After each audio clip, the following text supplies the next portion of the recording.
Okay, I'm going to begin here. Today, I want to talk about the five great themes of the Hebrew prophets. I did two previous classes that had to do with Bible prophecy. I think I call them When Prophecy Fails.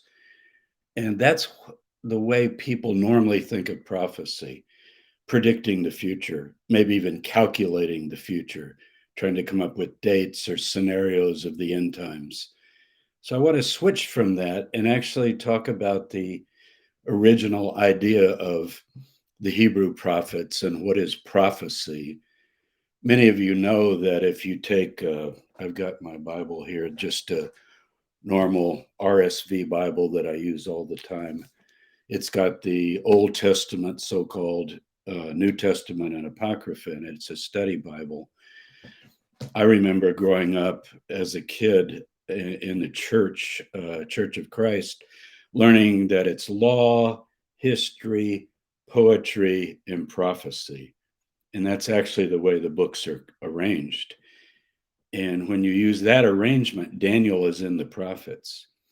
But the Hebrew Bible, as many of you know, is arranged differently. It's in three parts.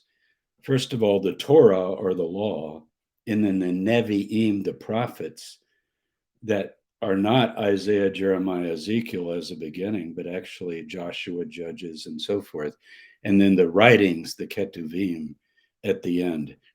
Daniel, which everybody thinks would be the quintessential Hebrew prophet, is not included in the Nevi'im. He's in the back of the book, you might say, with Psalms, Proverbs, Ecclesiastes, or Kohelet, or some of the other writings. And the rabbis had questions about Daniel in terms of where to put him. Um, it's kind of similar to the book of Revelation in the New Testament.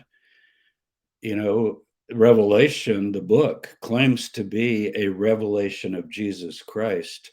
So you might want to put it right up front with the Gospels, since it's purports to be teachings of Jesus directly that he's giving, and he speaks in the first person, and yet it's put at the back.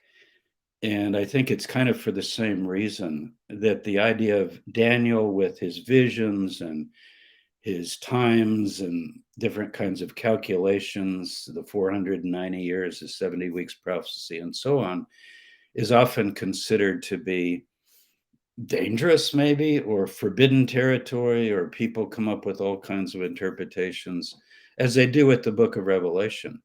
And so people often say, don't study Daniel or Revelation, it'll drive you crazy. So I'm not doing any of that today. I actually want to look at what we call the Hebrew prophets, and I want to mainly look at the pre-exilic prophets, Isaiah, Jeremiah, Hosea through Habakkuk, particularly Amos, Micah, and so forth. When you get to after the exile and into the what we call the late Second Temple period, you get a whole lot of materials and ideas and motifs that come in that are not found in that early material. So, what I want to do today is focus on the Hebrew prophets, primarily Jeremiah, Isaiah, Hosea, Amos, Micah, those pre exilic Hebrew prophets, and ask what are the five major themes of those prophets? That material, that early material, not so much as predicting the future, but speaking for God, which they claim to do. So you almost could call them the five matters or the five main concerns that you get in the Hebrew prophets. There's what are they really emphasizing? What are they really putting forth in a very strong way? What would be, I'm just going to call them their themes. So I'm going to go over five of them, very varying length on some of them. The first one I'm calling understanding and knowing YHVH, as they call the deity, Yahweh, Jehovah, Hashem, the name. Uh, it means the eternal one, the one who is and was and is to come, the creator. So I'm going to start with Jeremiah 9. I'll read it. Thus says the creator, the eternal. Let not the wise man glory in his wisdom. Let not the mighty man glory in his might. Let not the rich man glory in his riches. So that's very interesting the way it starts. Man, I'm taking as human being here. I'm just reading the RSV. So this is Jeremiah 9:23 through 24. Notice wisdom, the wise man, power or might, and wealth. Those are the values of our world. It's really, really interesting to have knowledge, to have wisdom, to have power to do things, and to have money in order to get that power and control that power. Everything comes from that. And so here in Jeremiah chapter 9, he's admonishing people, and it's given as the words of Jehovah or God, the creator. Don't glory in that. In other words, don't look to that. Don't favor that. Don't make that an important thing. But let him who glories glory in this, that he understands and knows me. Now, this is in the first person, that I am Jehovah, YHVH, doing. The RSV had practicing, but I went to the Hebrew and put doing. It's the verb asah, doing steadfast love, justice, and righteousness in the earth, for in these things I delight, says the Lord or Jehovah. Interesting. Notice the delight at the end. It's hafatz. It means to just be thrilled over, to absolutely love and adore and think something is wonderful. It has the idea of happiness with it. So it's got an emotion to it. And that's how God's presented in the Hebrew prophets. Lots of emotion, particularly in Jeremiah. So what does he say? To understand and know me, that I am Jehovah, doing steadfast love, justice, and righteousness in the earth. That is theme number one, to understand and know that what is conveyed in that verse. What we have in the Hebrew Bible, and this is not just the prophets, but I'm going to use the prophets, of course, is this idea of a fivefold description of who God is. It starts in Exodus 34, where Moses wants to know God. He wants to see God. And God reveals his name, the tetragrammaton, Yod He Vav He. And he says, I am Jehovah, I am Yahweh, Yahweh, and Elohim. There's a force of all forces, the eternal one. Now, notice these terms: merciful and gracious, slow to anger, abounding in steadfast love and truth. That's a formula that occurs 7 times with those exact phrases of 5. I'm not going to read them all to you, but here's a couple. Joel 2, verse 13, talking about repentance.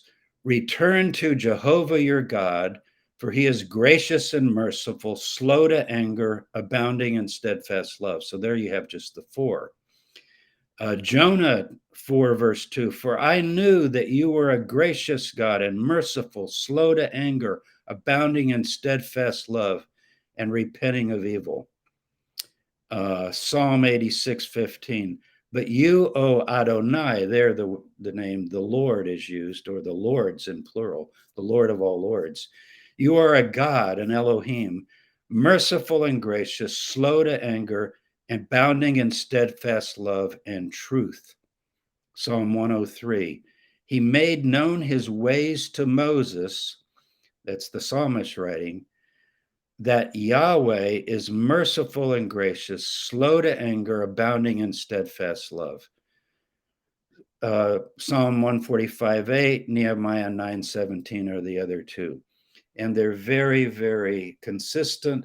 Sometimes you have all 5 traits: abounding in steadfast love and truth. Sometimes truth is left out. Sometimes truth is even rendered or translated as faithfulness, but it is the word emet, or truth. If you think of those as characteristics and what Jeremiah says in that opening passage I read, that a person would understand and know me, that I am doing steadfast love, righteousness, and justice. You can see that the beginning principle that you get in the prophets is, who is God? To know God. How is God self-described?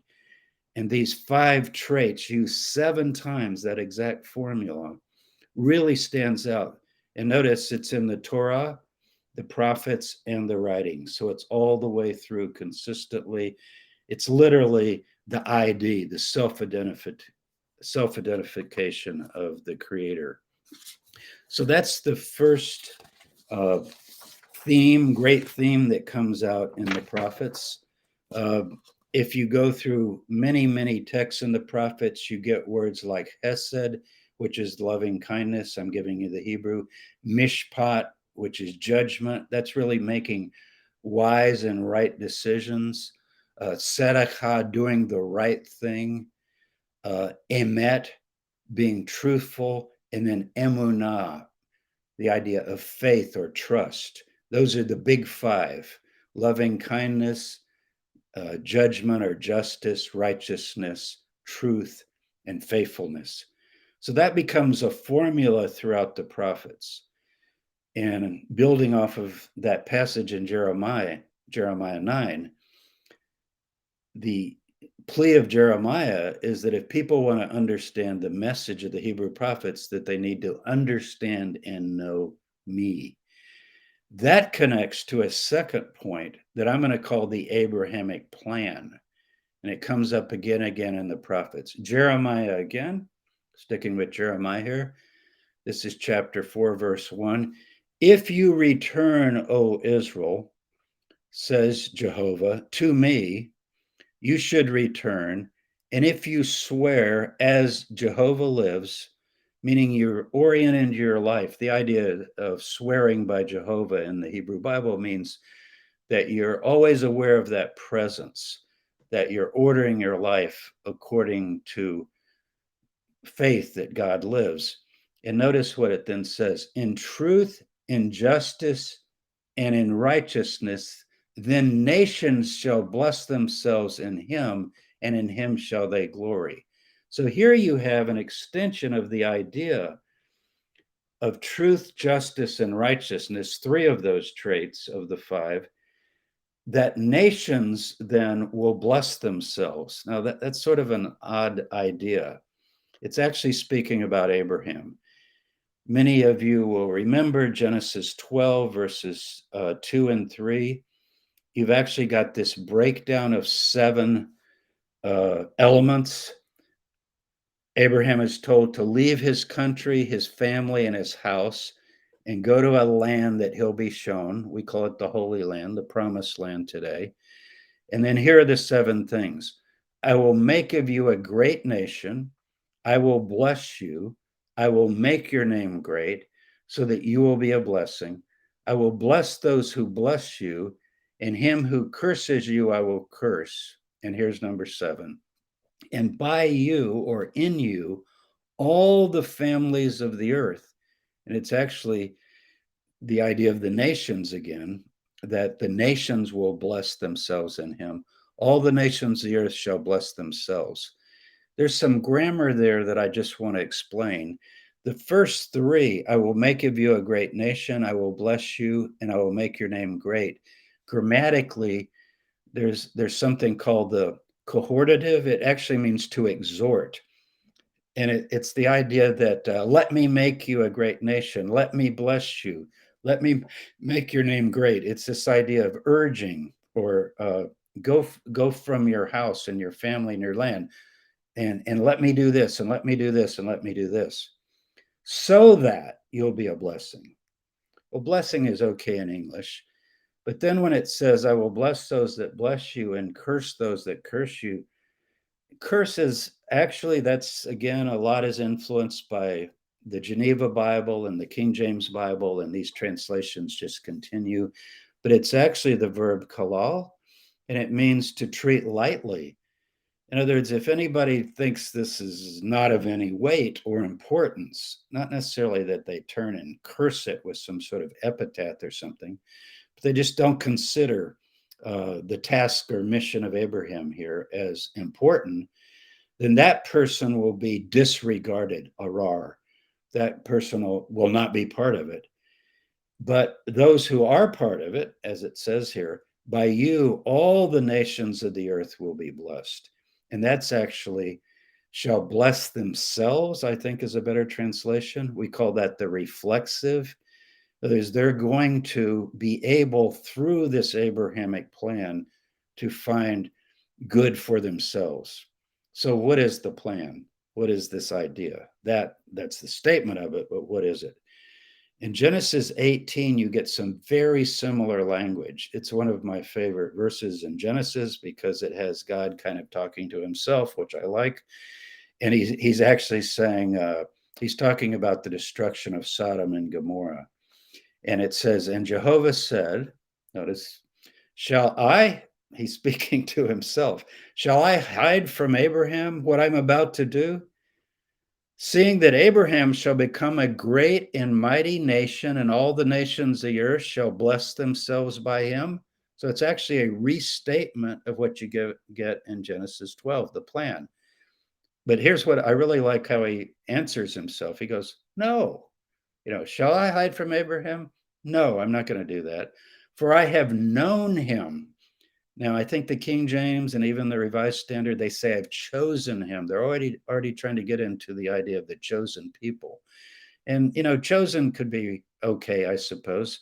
But literally, it's yada, to know. I've known him, meaning I've examined his character, what he's all about. And then it goes on to say, I've known him how? That he may charge his children and his household. Please notice the household as well. So, Abrahamic faith is not just the descendants of Abraham, but anybody who joins the household of Abraham. Some people think that's some new Christian idea. This is in the Hebrew Bible. We're going to see it a number of other places. So, he's going to take his children and his household. And what are they going to do?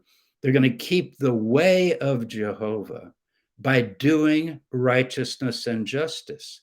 Now, if you go back to the Jeremiah 9 that I started with, notice he practices or does justice and righteousness in the earth. And in this I delight, and you're supposed to know him. And here you have the way, it's called the way of Jehovah, by doing righteousness and justice, so that Jehovah may bring to Abraham what he's promised him. Well, what has he promised him?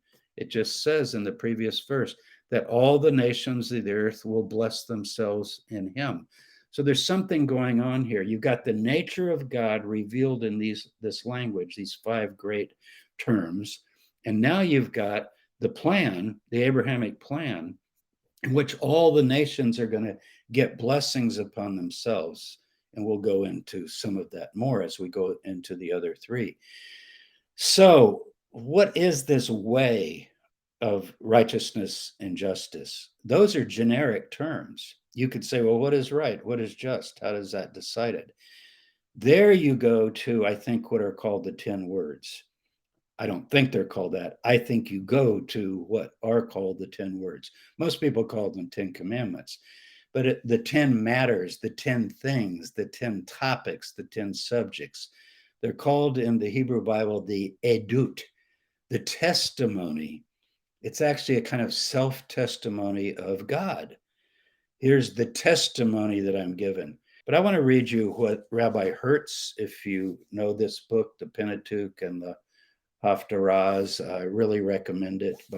He was the British rabbi of the UK. And he's talking about the 10 commandments, as they're called, or the 10 words. And here's what he says. That revelation was the most remarkable event in the history of humanity. So notice this rabbi, the chief rabbi of the United Kingdom, is saying that it's the history of humanity.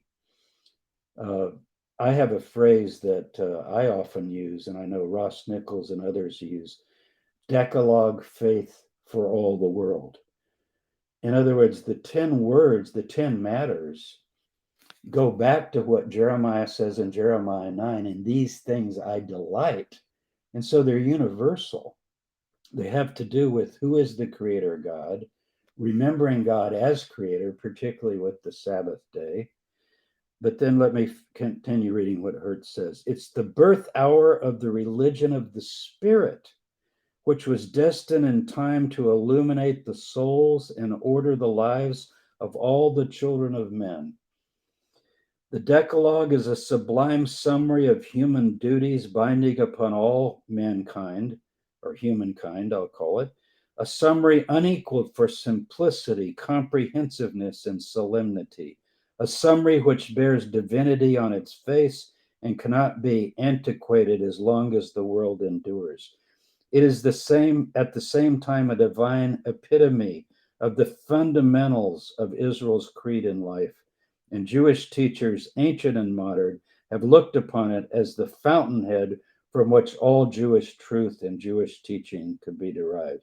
These commandments are written on the walls of the synagogue and the church. They are the world's teachings, he says law, but I'm going to say teachings for all time.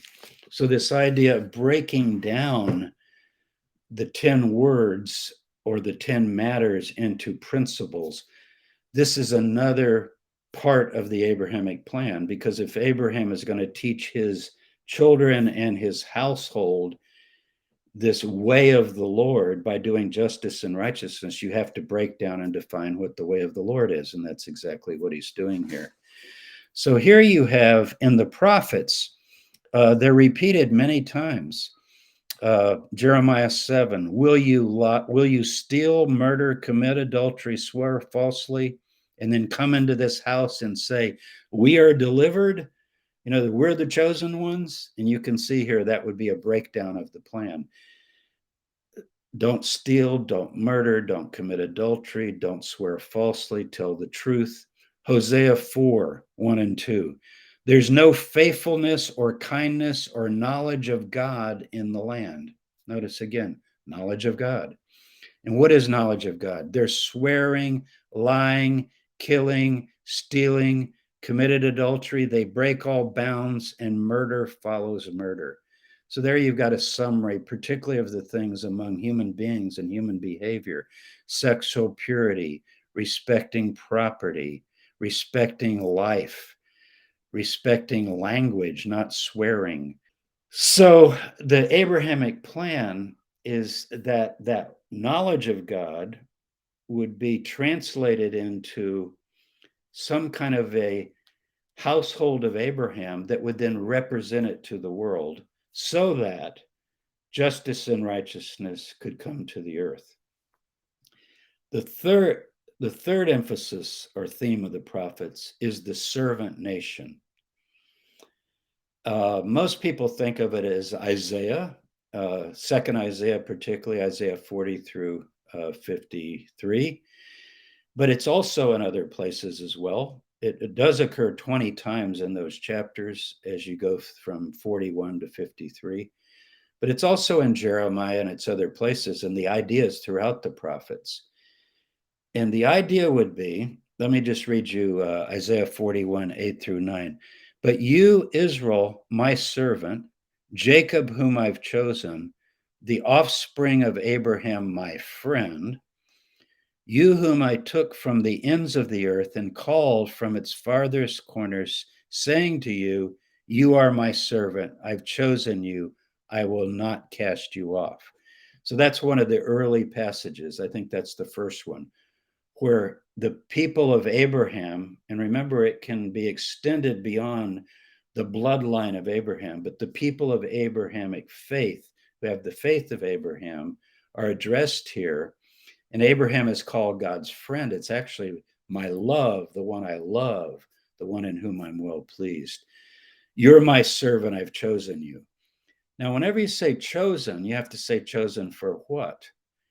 And if you look on through the references, the 20 references to this servant nation, there's the idea that there would be a people or a nation or a group that would be representing to the world this way broken down either in the Decalogue, like the Ten Commandments, or these other characteristics of mercy and justice and righteousness and truth and faithfulness and so forth. Isaiah 42, verse 1, behold, my servant whom I uphold, my chosen in whom my soul delights. Now, there you've got the same thing again in terms of delight, hafatz, to actually feel the emotion of it. This is given in the first person in the prophets. So you're getting the feeling of God speaking. I delight in this, just as any of us would delight in our children growing up and really becoming amazing, upstanding, honest, and good people and leaving the world so much better than had they not been here. I mean, how would a parent not absolutely delight in that? I think any of us that are parents, that's probably the thing we want most on earth. And, one of the analogies of God is a father, a heavenly father that you get throughout the Hebrew Bible and way on into the New Testament, of course. And this idea of having children or offspring of faith that are following this way is part of that Abrahamic plan. Now, let me keep reading. I'll read it again. Behold, my servant. So the servant is the servant nation whom I uphold, my chosen in whom my soul delights. I put my spirit upon him, and he will bring forth justice to the nations. Now, isn't that interesting? The chosenness has to do with the mission of representing this to the world. You've heard of the model UN, and as we know, the UN is not much of a model. And when students do the model UN in colleges and high schools, they try to be more of the model because the charter of the UN is very biblically reflective of these values of the prophets, very much so, justice and equality and so forth. Eleanor Roosevelt had a big part in writing it. And if you've never read the charter of the UN, you might take a look at it. It's like reading parts of the prophets. And outside the UN, you actually have quotations from Isaiah 2 and about the nations beating the swords into plowshares and so forth as they learn the way of the Lord. Well, as you well know, the UN hardly represents justice and righteousness and truth and so forth today, but it's a lot of bickering nations looking after their own interests all too often. But here's the idea that a model nation would have a task of being chosen, and that chosenness would have to do with actually representing to the world uh, what it is to really live the way of God. That it would become an example, as we say, but it's an example that would draw people. And this is going to lead us to the fourth point of how that model nation begins to attract the rest of the world. This is a great theme of the Hebrew prophets. Before I go on, though, I want to mention a book. Some of you know this book, Hugh Schoenfield. I think he wrote it back in the 70s, The Passover Plot, and he got famous for that. I think he pronounced his name Hugh Schoenfield. When I was at the University of Chicago, I corresponded with him. He'd already had the success with this book. I I think everyone should read The Passover Plot. It's a thrill to read, and it has a lot of real good background in it. But as far as the main thesis, I don't buy it, and I think it's kind of a Dan Brown style thriller in that sense. But Schoenfield was a real scholar, and I treasure the letters I have from him. He was getting older, and I was a young graduate student at the University of Chicago, and we wrote these letters back and forth. And I never got to meet him because he passed away, but I really came to love and appreciate him. This book, I think, is his best book, Those Incredible Christians. In fact, when somebody wants to talk to me about Christianity, I tell them, read this book and I'll talk to you. I've told so many students, read Schoenfield, Those Incredible Christians, where you'll get the background, the historical background of Second Temple Judaism. And then we can talk about Christology or who is Jesus or was he the Son of God, the Messiah, whatever. And in the back, he has two appendices, the Christology of Paul and the Christology of John. They're only a few pages. Best thing ever written, clearest thing in short form ever written on how Paul and John begin to deify Jesus and see him as the Savior and the Lord and so forth in a way that maybe he was not. So why would I mention Schoenfield or Schoenfield? Because he has another book that very few people know called The Politics of God. I think it was his last book. I highly recommend it. The title alone might begin to tell you what he's doing. He's saying that God, the Hebrew God, has a political plan to change the world. It's the politics of God. And the politics of God is that this servant, notice it's a servant nation, not a dominating nation. It's a nation that becomes reflective of all the values that represent the nature of God. You see how this is a very tight package of who is God, what is the Abrahamic plan, how is the world going to learn it, and the role of this servant nation. People think of it as a religion and they identify it as an ethnic thing, but it's really a kind of ideal cause that can be taken up by any human being and should be taken up by any human being, because notice the servant brings justice to the nations. And so when the justice comes to the nations, they have their own ways of taking up these banners of justice and truth and righteousness and faithfulness and loving kindness and loyalty and so forth. You see? So it's really an amazing idea. You know, one of the strangest translations in the King James Version of the Bible is in Exodus 19, where God is giving the 10 commandments or the 10 words in chapter 20. And he says to the people at Mount Sinai or Mount Horeb, I'm going to make you a peculiar people, a chosen nation, a peculiar people. That's the King James. And, you know, all through the 400 or 500 years since the King James and the Geneva Bible before that used that translation from the 1500s on. A lot of groups thought, well, this is a badge of honor. You know, if we can be really weird and different and our clothing will be conservative and we'll be a peculiar people, then that'll really stand out and the rest of the world will look at us and think, boy, they're really peculiar. That's actually the opposite of the idea. The idea is that you would attract the nations by doing justice and righteousness. This goes all the way through the Torah, that the nations are supposed to see the chosen people, the servant Israel, whoever that would be, and they're to say, whoa, what other nation is like this, that lives like this, where there's no lying, no stealing, no murder, where sanctity of life and sexuality is protected, where the words people speak are important and honored and revered. I mean, it would transform the world. Imagine courts. If you ask someone who's accused of a crime, did you do it? And they go, yeah, I did, or no, I didn't. Trial's over. Nobody's going to lie. I mean, it sounds almost silly to us. It sounds almost comical. There was a movie years ago. I liked it. It was British. It was called something like The Invention of Lying. And it kind of imagined a world where people couldn't lie. And then somebody discovered lying. Some of you might have seen that, or you can look it up. It's fun to watch, just to kind of think about these issues.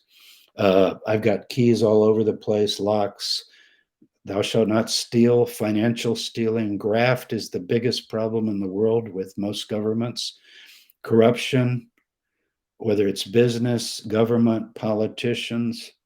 I mean, we haven't even begun to think about the implications of the 10 Commandments, even though they're in synagogues and churches and recited by people.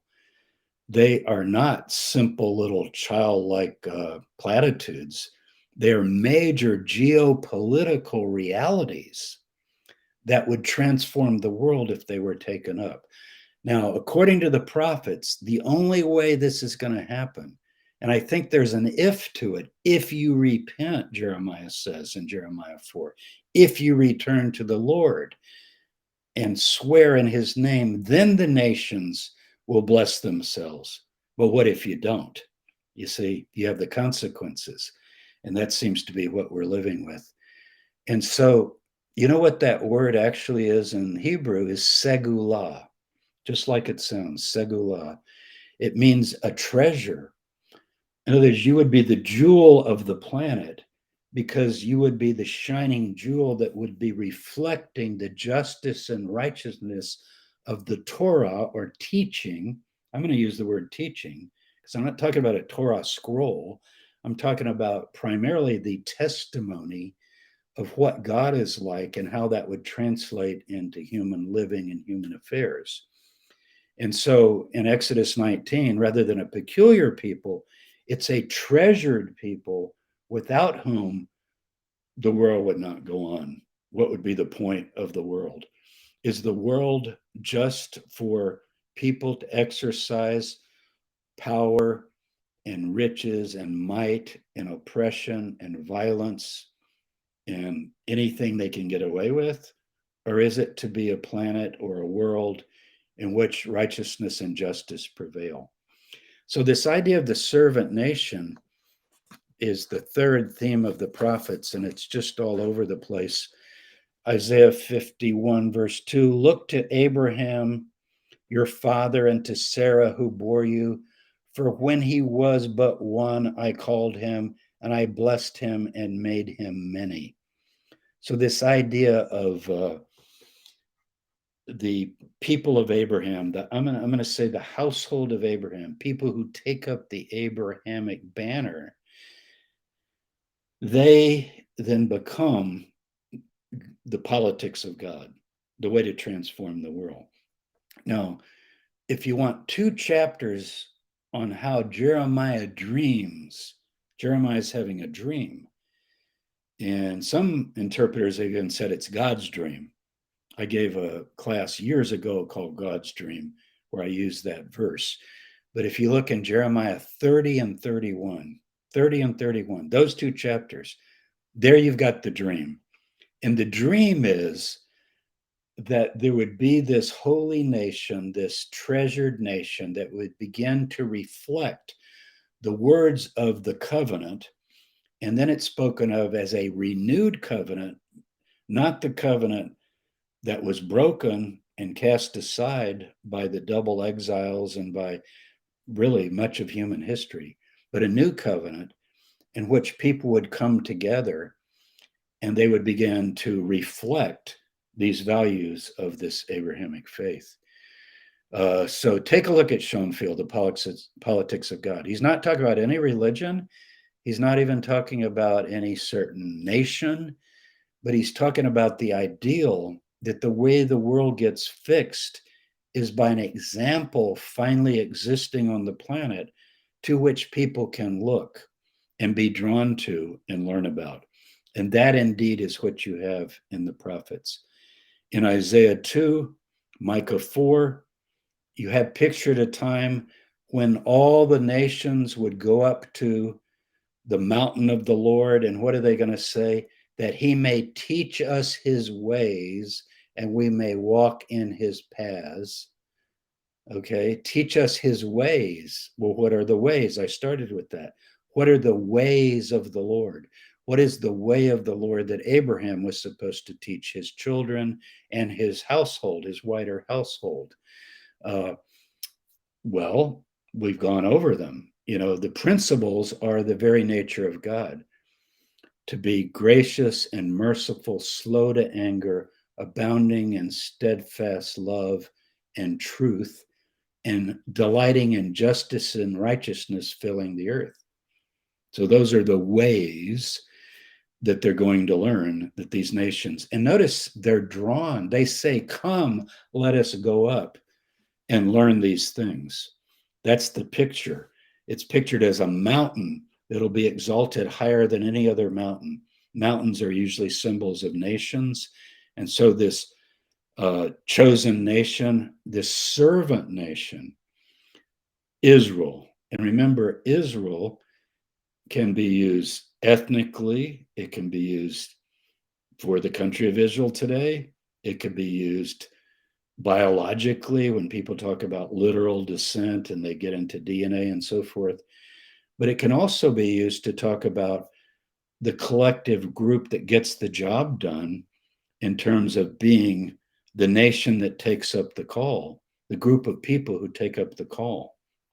And, Abrahamic faith is worldwide and broad, and it's open to anyone. So that's the fourth principle, is that all the nations are going to come up, and they're going to begin to want to learn from this servant nation. Isaiah 56 talks about this time, to use the prophet Isaiah, and it talks about strangers or foreigners who are really, no one would think were part of Israel or part of Judaism or even descendants of Abraham, but they're going to join themselves to Jehovah in this covenant, and they're going to keep the ways of Jehovah, and they're going to have a name better than sons and daughters. And so you get this idea of extending the plan. The prophets know about this, extending the plan.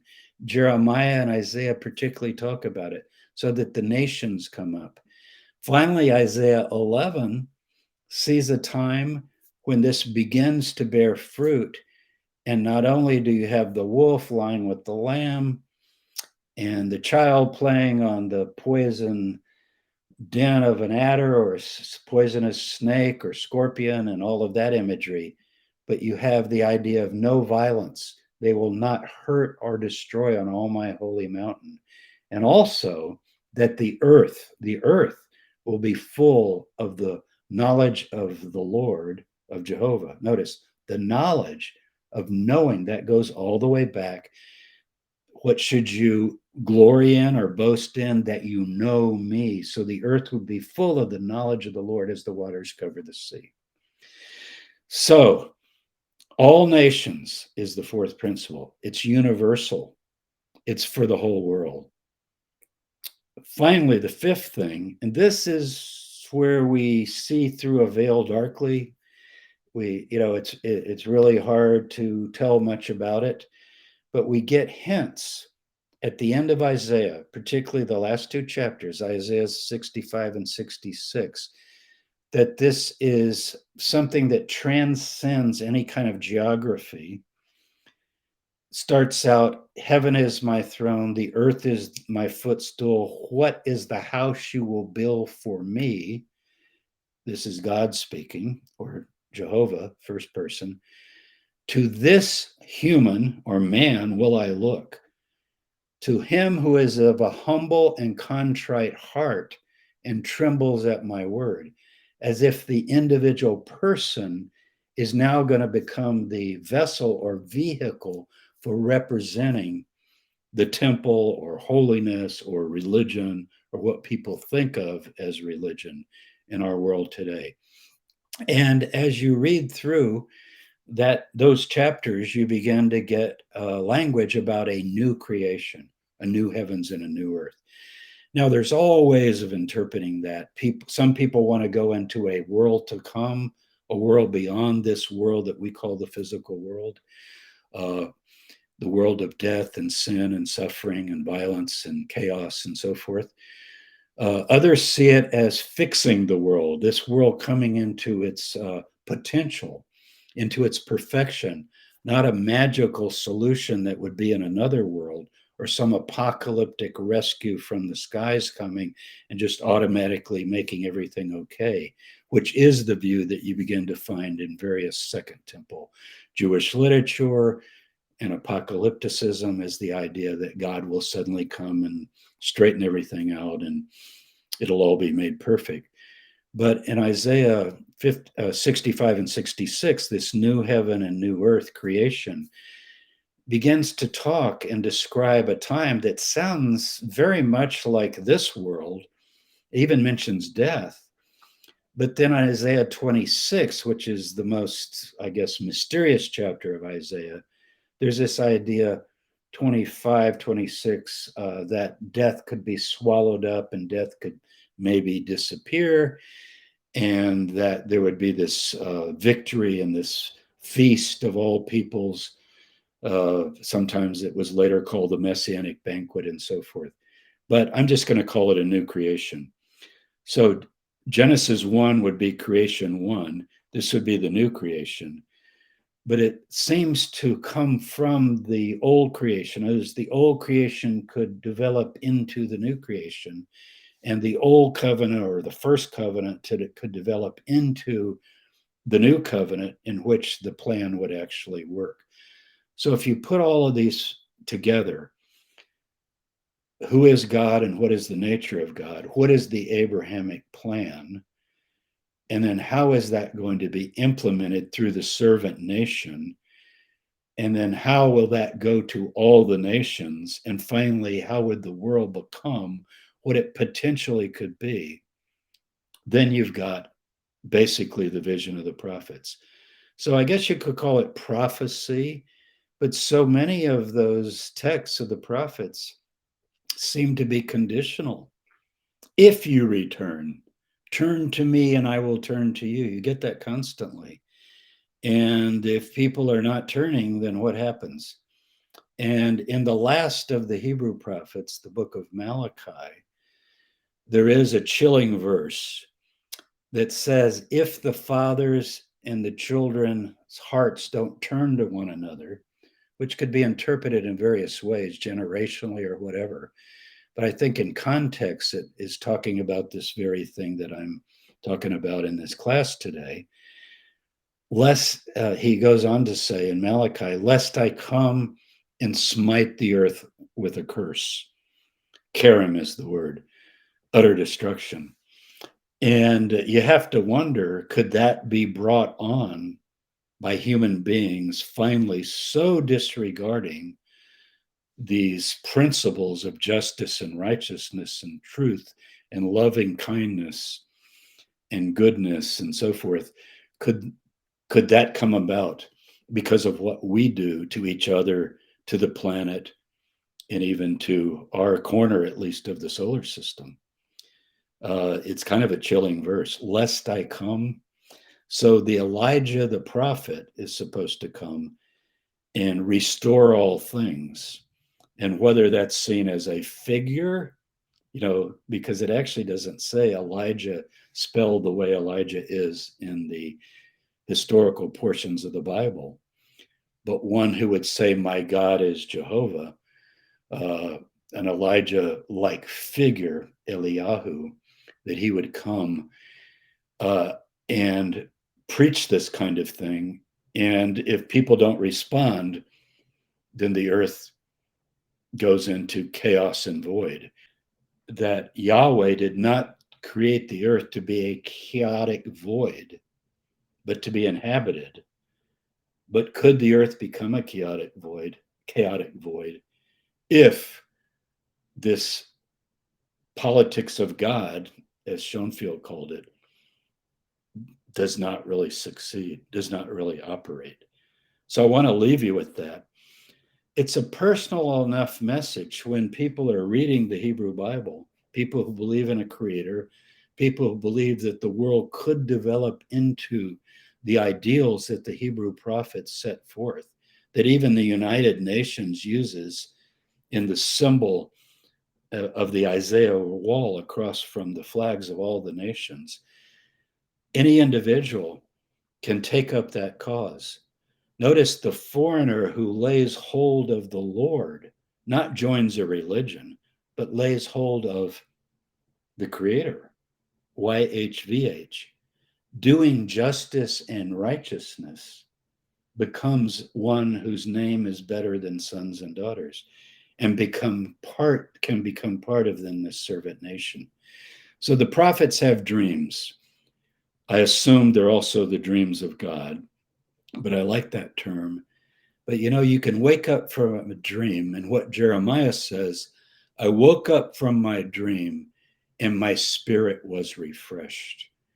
I hope that's true of some of us, that if we dream this dream, that it doesn't just become a failure, that it actually becomes something that gets implemented in the world. The Hebrew prophets are practical. They are telling us and exhorting us, particularly before the exile when it all fell apart, to take up this banner And the prophets after that offer it still. Malachi and Zechariah in both of them have the phrase, return to me and I will return to you. So I'm not talking about religion. I'm not talking about joining anything. I'm talking about people deep down deciding who is the creator God, what is the force of all forces like that we reflect with our own lives and children, and our own better angels, as Abraham Lincoln called it. What is that all about? So I'm going to leave you with those thoughts. And it happens to be the Sabbath day, a good day to think about the politics of God.